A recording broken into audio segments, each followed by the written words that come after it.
নমস্কার বন্ধুরা, আপনারা দেখছেন মৌয়ের সাথে রান্নাবান্না।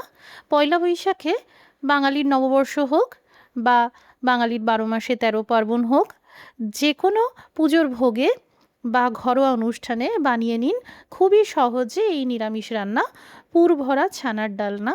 আমার মা খুবই ভালো রান্না করতেন, মায়ের হাতের রান্না সবসময়ই যেন বিশেষ লাগে। আজকে আমি আমার মায়ের মতন করে এই রান্নাটা বানিয়ে দেখাবো। ভালো লাগলে লাইক দিয়ে শেয়ার করে দেবেন। আরও নতুন নতুন নিরামিষ রান্নার জন্য চ্যানেলটি সাবস্ক্রাইব করে রাখুন। এখানে 10 থেকে 12টা গোটা কাজু বাদাম নিয়েছি। মিক্সিতে এর থেকে 4টে মতন কাজু বাদাম দিয়ে দিলাম। একটা মিডিয়াম সাইজের টমেটো নিয়েছি। এই টমেটোটাকে ভালো করে ধুয়ে নেওয়ার পর এইভাবে পিস পিস করে কেটে দিয়ে দিলাম। দিয়ে দিচ্ছি গোটা কাঁচা লঙ্কা দুটো।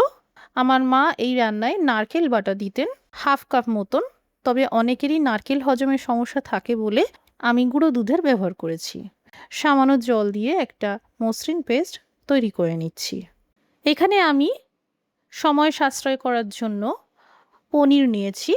আপনারা 2 লিটার দুধ থেকে ছানা বের করে জল ঝরিয়ে নিয়েও এই রান্নাটা করতে পারবেন। জল ঝরানো ছানা বা পনির যে কোনো একটা দিয়েই হবে। এখানে হাত দিয়ে এইভাবে পনিরটাকে প্রথমে ঝুড়ো মতন করে নিচ্ছি।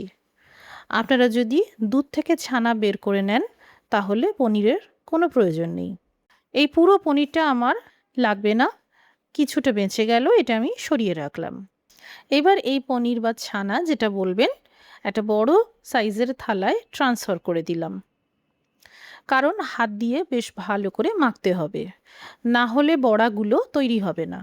সামান্য এলাচ পাউডার দিচ্ছি, সামান্য ঘি দিচ্ছি, সামান্য চিনি, কালারের জন্য হলুদ গুঁড়ো আর স্বাদ মতন লবণ, 1/2 চা চামচ মতন গরম মশলার গুঁড়ো দিয়ে দিলাম, আর 1 টেবিল চামচ ময়দা দিলাম।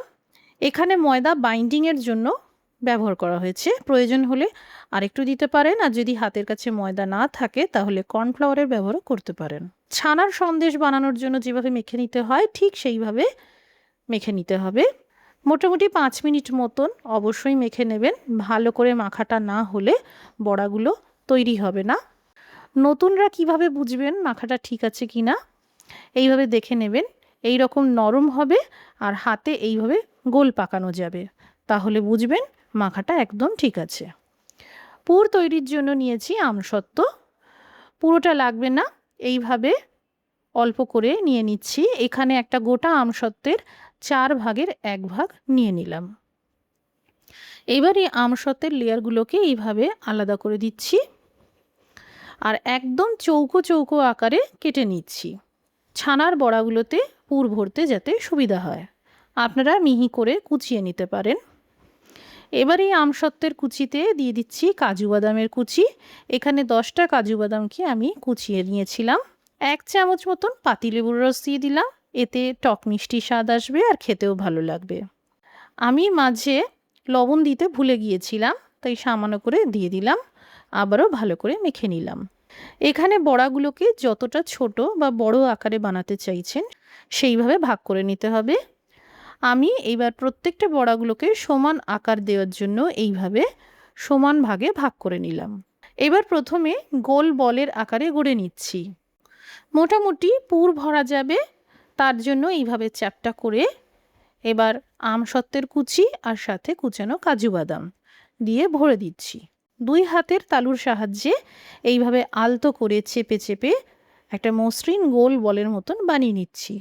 এবার হালকা প্রেস করে একটা টিক্কির শেপ দিয়ে দিলাম। নতুনদের বোঝার সুবিধার জন্য আমি আরেকটা বানিয়ে দেখাচ্ছি। এইভাবে ছানার বল বানিয়ে একটু প্রেস করে চ্যাপ্টা করে নেবেন, যাতে আমসত্ত্ব কুচি আর বাদাম কুচি ভরতে অসুবিধা না হয়।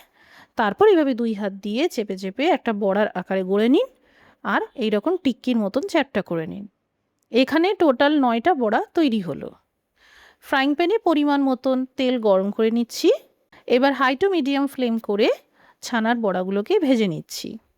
বেশ লালচে করে ভাজতে হবে যাতে ভেঙে না যায়। একদিকটা ভালো করে ভেজে নেওয়ার পর খুব সাবধানে আস্তে করে উল্টিয়ে দিয়ে অপর দিকটাও ভেজে নিতে হবে। বাকি 2টো বড়া রয়ে গিয়েছিল, সেটাও ভেজে নিচ্ছি। আর এদিকে আমার প্রায় সব কটা ছানার বড়া ভাজা হয়ে গেছে। ভালো করে তেল ঝরিয়ে তুলে নিলাম। এবার অতিরিক্ত তেলটা সরিয়ে দিচ্ছি। আমি এতটা তেলে রান্না করব না, তবে যারা বেশি তেলে রান্না করতে চান করতে পারেন। ফ্রাইং প্যানে যতটুকু তেল রইল তার সাথে সামান্য ঘি দিয়ে দিলাম। ফোড়নে ভেজে নিচ্ছি গোটা জিরে, একটা শুকনো লঙ্কা, একটা তেজপাতা, গোটা এলাচ, লবঙ্গ আর দারচিনি। এরই সাথে দিয়ে দিচ্ছি 2 চা চামচ আদা বাটা। সামান্য জল দিয়ে গুলে দিয়ে দিলাম যাতে পুড়ে না যায়। কালারের জন্য দিলাম হলুদ গুঁড়ো, ঝাল লঙ্কার গুঁড়ো দিয়ে দিলাম, এটা অপশনাল। মশলা ভাজার সময় বারে বারে জল দিয়ে কষিয়ে নেবেন, এতে মশলা পুড়ে যাবে না।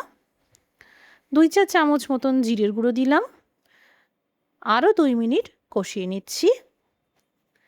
মশলা থেকে তেল যখন আলাদা হতে শুরু করবে তখন এই পেস্ট করা মিশ্রণটা দিয়ে দিতে হবে। যেহেতু এতে টমেটো রয়েছে তাই বেশ 2-3 মিনিট মতন ভেজে নিতে হবে যাতে কাঁচা ভাবটা চলে যায়। মশলার চারদিক থেকে তেল বেরিয়ে এলে দিয়ে দিচ্ছি স্বাদ মতন লবণ, সামান্য চিনি। এই রান্নাটা একটু মিষ্টি মিষ্টি খেতে হয়।